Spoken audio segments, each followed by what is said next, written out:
Esse é o módulo 2 do curso Deficiência Intelectual, também conhecido como Transtorno do Desenvolvimento Intelectual, TDI. No módulo 2, nessa primeira parte, veremos conceito, etiologia e diagnóstico. O conceito trazido é da Classificação Estatística Internacional de Doenças e Problemas Relacionados à Saúde, a CID-11. Vamos ao conceito. Transtornos do desenvolvimento intelectual são um grupo de condições de etiologia diversa, que se originam durante o período de desenvolvimento, caracterizados por funcionamento intelectual e comportamento adaptativo significativamente abaixo da média, que estão a aproximadamente 2 ou mais desvios padrões abaixo, menor que o percentil 2,3. Baseado em testes padronizados, adequadamente normatizados, administrados individualmente, mas onde testes adequadamente normatizados e padronizados não estiverem presentes ou disponíveis, o diagnóstico de transtorno do desenvolvimento intelectual dependerá mais do julgamento clínico baseado na avaliação adequada de indicadores comportamentais equivalentes. Quais as causas? Qual é a etiologia? Elas podem ser de origem pré-natais, perinatais ou pós-natais. Então, durante a concepção e a gestação, teremos a possibilidade de alterações cromossômicas aneuploidias, exemplo T21, síndrome de Down, T18, síndrome de Edward, T13, síndrome de Patau. Monossomias, quando há menos um cromossomo, a falta de um cromossomo, temos a Turner, Cri-du-Chat, 5p, conhecida também como miado de gato, como exemplo. Podem ter alterações gênicas, como a fenilcetonúria e a síndrome do X frágil. Consumo de álcool, tabaco ou drogas pode ser também um complicador, levando à síndrome alcoólica fetal, por exemplo. Efeitos colaterais de medicamentos teratogênicos também pode ser uma causa. Doenças maternas crônicas ou gestacionais, temos como exemplo diabetes. Doenças infecciosas na mãe, como sífilis, rubéola, taxoplasmose, desnutrição materna. No período perinatal, compreendido desde a concepção, desde a gestação até o primeiro ano de vida do bebê, temos as seguintes condições preocupantes: prematuridade e baixo peso, asfixia perinatal, icterícia grave, hemorragia intracraniana e a hipoglicemia neonatal. Pós-natal, após o nascimento, pode ter indícios de problemas na cognição para crianças com desnutrição, privação do ambiente, ou seja, falta de apoio físico, emocional e cognitivo, necessários para o crescimento, desenvolvimento e adaptação social. O diagnóstico de deficiência intelectual precisa ter uma avaliação, um teste de QI, que é um coeficiente de inteligência abaixo de 70, embora sabemos que pode ter uma margem de erro para mais ou para menos de 5 pontos, e esse 70 é comparativo com a média do QI de 100. Início na infância, e a possibilidade do diagnóstico se dá quase que prioritariamente após os 5 anos. A análise do comportamento adaptativo, que é fundamental agora nos documentos oficiais. Diagnóstico deve ocorrer antes dos 18. Exames clínicos e psicológicos são essenciais. Comparativo entre a CID-10 e a CID-11, a Classificação Estatística Internacional de Doenças e Problemas Relacionados à Saúde. Na 10ª edição, nós tínhamos o código F70 com o termo retardo mental leve, F71, retardo mental moderado, F72, retardo mental grave, F73, retardo mental profundo. Para F78 e F79, eram os casos de diagnóstico provisório ou não identificado. Na 11ª edição, nós temos o código 6A000 para TDI leve, 6A001 para TDI moderado, 6A002 para TDI grave, 6A00.3 TDI profundo. Nos códigos 6A004 para provisório e 6A00Z para não identificado. Lembrando que o diagnóstico na 10ª edição era com base no QI. O desempenho funcional e o comportamento adaptativo não tinham muita ênfase. Já na 11ª edição, menor ênfase no QI, no coeficiente de inteligência, e mais foco nas dificuldades adaptativas no contexto social e familiar.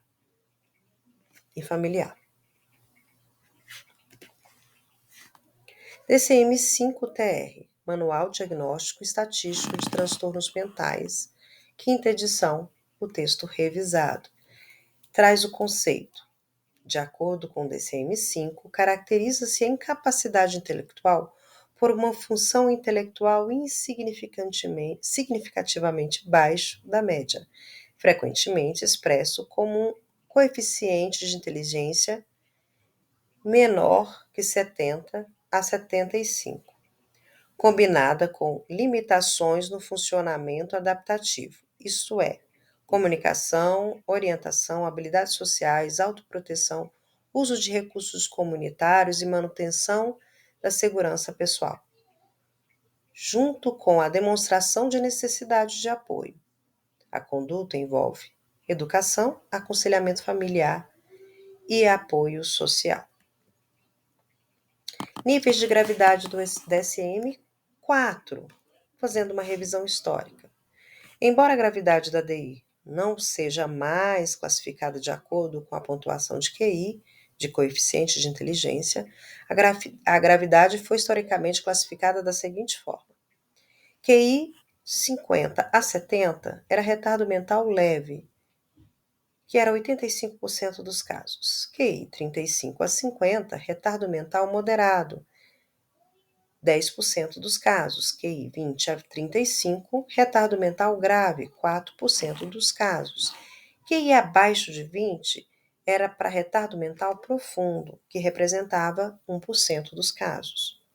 O teste de QI não deve ser mais utilizado como ferramenta de gravidade, visto que não tem abrangência completa.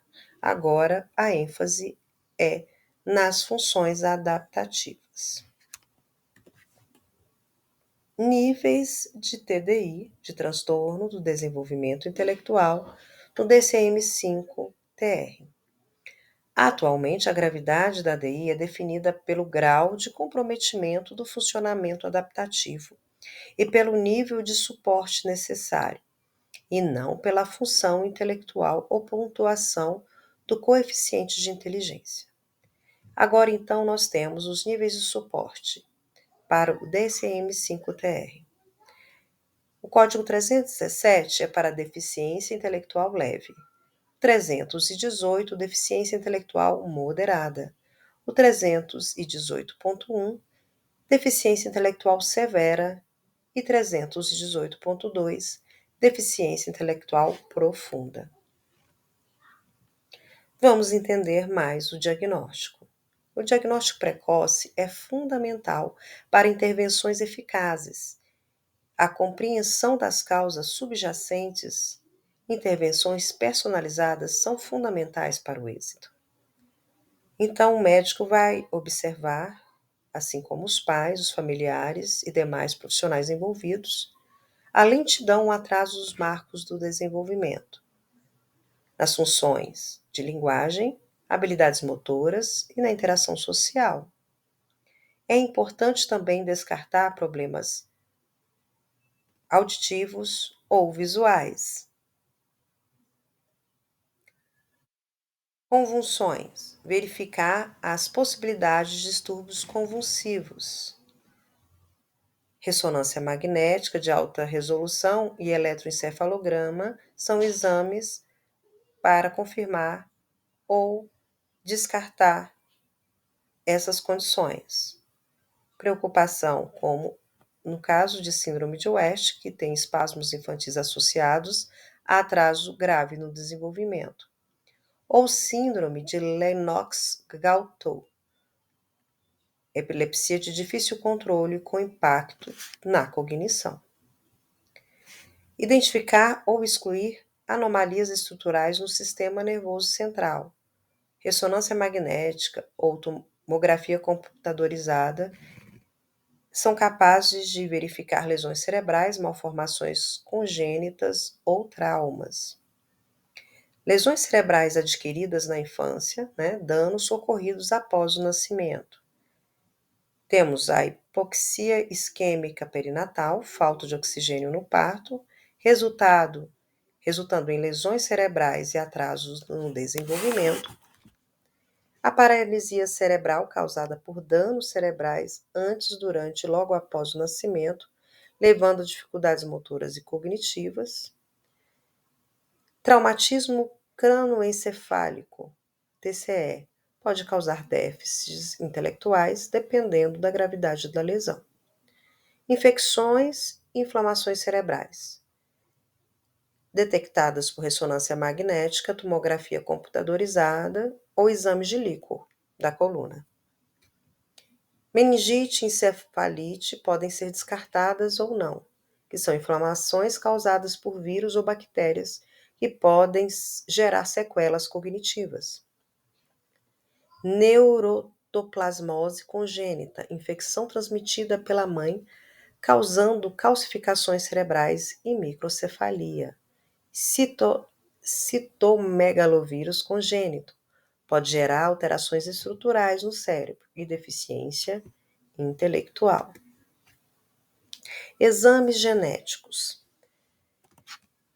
para confirmação de alguns diagnósticos ligados a síndromes. Temos o cariótipo, que vai detectar as aneuploidias, como já falado, T21, T18, T13, monossomias, Turner, 5P, que é a CRI do chat, exames para avaliação do DNA, microdelações e duplicações. Temos o axioma, que podem revelar síndromes como a de William, síndrome de Alzheimer, déficit intelectual grave, ausência de fala e crises convulsivas, e a síndrome, novamente, CRI do chat. Teste para erros inatos do metabolismo, doenças metabólicas genéticas. Temos o teste do pezinho, principalmente o ampliado, e sequenciamento genético. Verificamos, dentre vários erros inatos de metabolismo, a fenilcetonúria, a PQU, que é o acúmulo de fenelanina, causando deficiência intelectual sem tratamento precoce, mas pode ser controlado com dieta pobre em proteínas. Doença de Tay-Sachs, acúmulo de lipídios no cérebro, levando à deteriorização neurológica grave. Leucinose, doença do xarope de bordo, acúmulo de aminoácidos tóxicos, comprometendo o sistema nervoso. E mucopolissacarídeos, doenças que afetam o metabolismo celular e podem causar comprometimento intelectual e motor. A avaliação do desenvolvimento da inteligência. O diagnóstico deve ser confirmado tanto pela avaliação clínica quanto por testes de inteligência padronizados, individualizados. O teste de QI é uma estimativa de qualidade cognitiva de uma pessoa, expressada por um valor padronizado a partir da relação com a idade da pessoa avaliada. Deve ser realizado por profissional habilitado e capacitado, psicólogos no geral, com formação em neuropsicologia. Testes de QI, testes de inteligência geral. Temos a VISC-4 e a VAIS-3, que são baseados nos testes de inteligência CHC.